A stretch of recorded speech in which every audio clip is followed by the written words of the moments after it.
What's going on, designers and decorators? I'm going to talk to you guys today about accountability, and that's a big word. There's a lot of string attached to the word accountability. We're going to talk and kind of dissect this a little bit more, and I'm going to share a few stories with you, maybe one or two stories with you, and really share about how I faced a big challenge with accountability and what it even means to me. And kind of dig deep into the different layers of accountability for not only yourself, but your team. As an interior designer specializing in luxury kitchen and bath design, when I was actively designing, I've had my fair share of challenges. I think a lot of you who have been with me since day one on this podcast know that I've had a lot of challenges that I've been open about. And one of the most significant obstacles I've faced is accountability. Being accountable is utterly critical for the success of both yourself and your team. So I wanted to share a story with you about a project that helped me learn the valuable lessons of what accountability even means.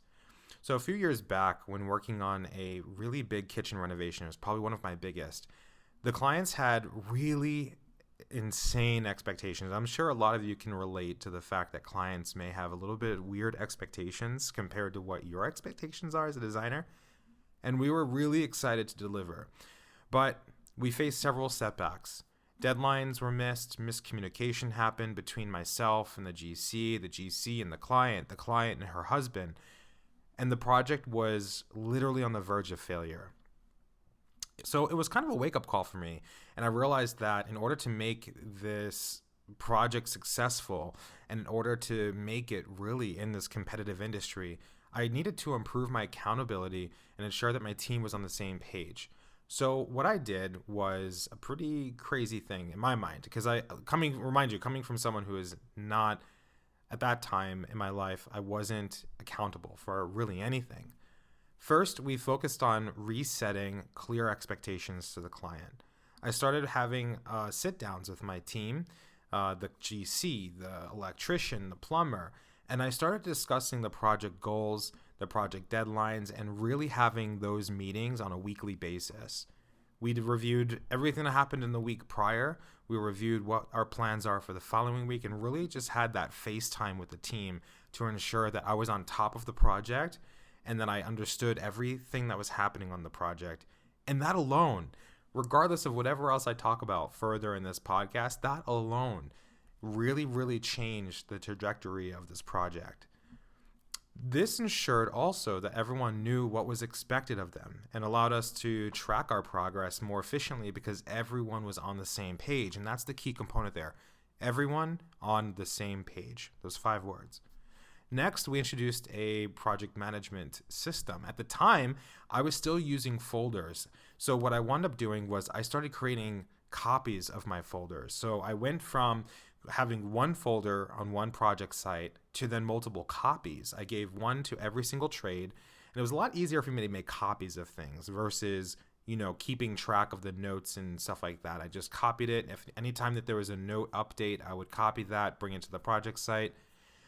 Now we have Indema, of course. You have other tools like Studio Designer, you have Notion, you have ClickUp, you have a lot of other tools out there at your disposal to help you get yourself focused with your team all on the same page. So definitely utilize those project management tools, because even though it's technology and some of you may be kind of like shy from technology, it really does help. It does help getting everyone on the same page.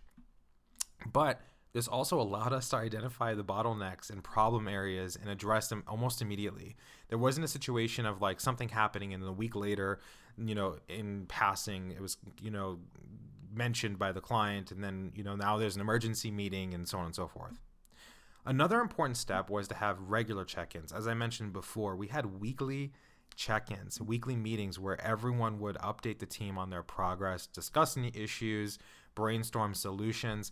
This not only kept everyone accountable, but also forecasted, what would be happening in the next coming weeks. And it also fostered a sense of, support and community as a team, even though we're all separate companies. Your GC runs their own separate company. You run your own separate. having those meetings really make it seem like you're a full-fledged team that's on the same page, ready to tackle any issues. And that also prevents your GC from going to your client and being like, hey, I can't get a hold of such and such.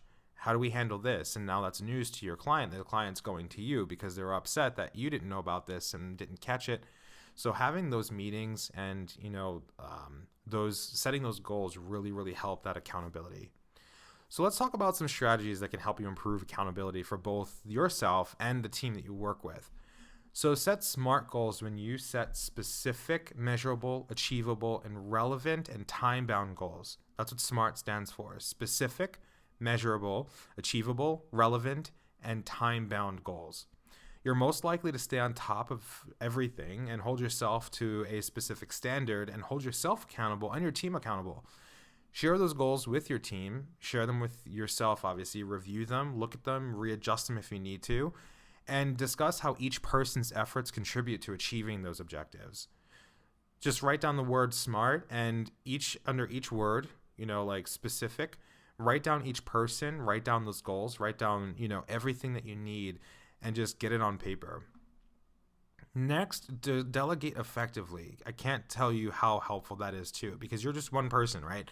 And you have a team. You have your GC. They have their own team. So delegate as effectively as you can. As a leader, it's critical to recognize your team's strengths and their weaknesses. So delegating tasks according to that will help you manage your workload and ensure everyone's held accountable for their responsibilities. And if something falls through, you know exactly who to go to and who to talk to. It's as simple as that. Next, encourage open communication. So as simple as this may sound, it's also really difficult because you don't want to communicate in such a negative way that causes hostility. I've been with many, many GCs in the past that I've communicated in such a way where they thought that I was being very blunt. And I think everyone here knows me by now. I've been told straight up, like, Tim, you're a blunt person, like you're not approachable. Just if you met me out in public, you would see that I'm a straight-faced person, right? I'm not approachable. So setting sort of those standards for communication and leaving yourself open to those communication strategies and allowing your team to know that if there is a problem, they can come to you. I think that's just as good and just as important as every other strategy in this whole entire episode. Fostering a culture where team members feel comfortable, discussing challenges and even just seeking help. By promoting transparency, you'll create a supportive environment that emphasizes accountability and problem solving collectively as a team, and it'll allow you all to get on the same page and know that you are there as a team and a collaborative, constructive, ecosystem for your client at the end of the day, so the project is really successful. Strategy 4, and we have one more after this. So strategy 4 is providing constructive feedback. So one thing I learned when I worked at Apple was fearless feedback. And fearless feedback doesn't mean going to someone and being like, yo, your work fucking sucks. Fearless feedback means you go to that person and say, hey, do you have a moment to talk about, the project? Yeah, sure. I noticed that you did things a certain way, and I would like to know your thought pattern on that, because I'm wondering if there is a way that we can not necessarily change it, but if there's a way that we can get that information to the client in a more direct way or in a different way to then foster a specific outcome that we're looking for, as a team.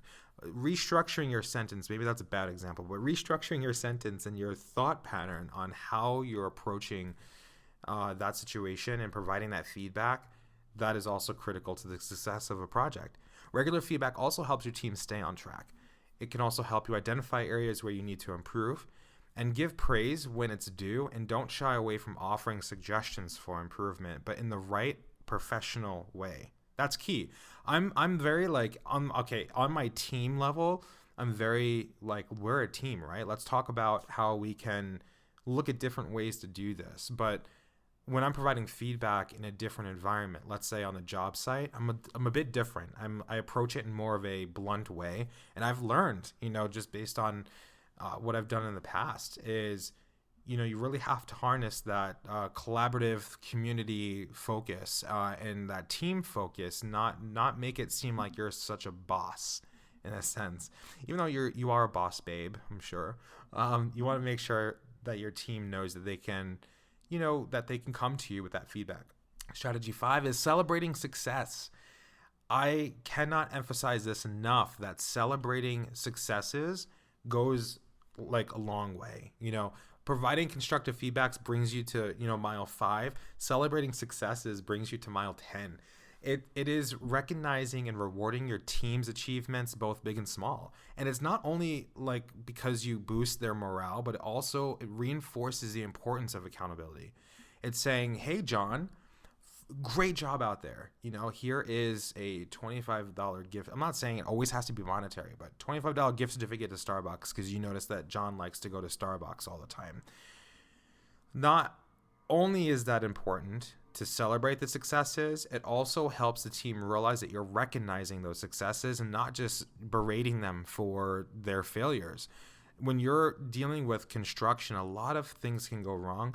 And if you're the type like I was, where you're always pointing out the flaws or pointing out things that need to be done, and you're not recognizing those successes, every single time you walk through that door of that project, your team, whenever you leave, they give the sigh of relief that you're gone, that you're out of there, that you're not going to be pointing out and blue taping every little nook and cranny.